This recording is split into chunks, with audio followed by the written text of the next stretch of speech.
దేవుని నామమునకు మహిమ కలుగునుగాక. అందరికీ భస్మ బుధవారం శుభాకాంక్షలు. ఈ యొక్క లెంట్ సీజన్ను ఒక ఆచారంగా కాకుండా పశ్చాత్తాపంతో దేవుని వైపు తిరిగి మన హృదయాలను పరిశుద్ధపరుచుకుందాం. ప్రార్థనలతో మన జీవితాలను మార్చుకుందాం.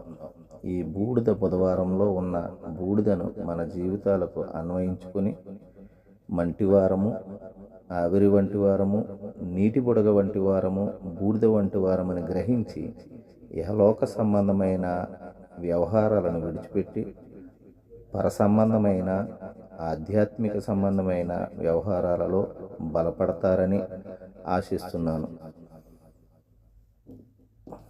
ప్రతిరోజు కూడా వాక్యం చదవండి, దేవుడు మీతో మాట్లాడతాడు. అలాగే ప్రార్థన చేస్తూ దేవునితో మీరు కూడా మాట్లాడండి, దేవుడు తప్పక జవాబు దయచేస్తాడు. అటువంటి కృప దేవుడు మనందరికీ దయచేయనుగాక.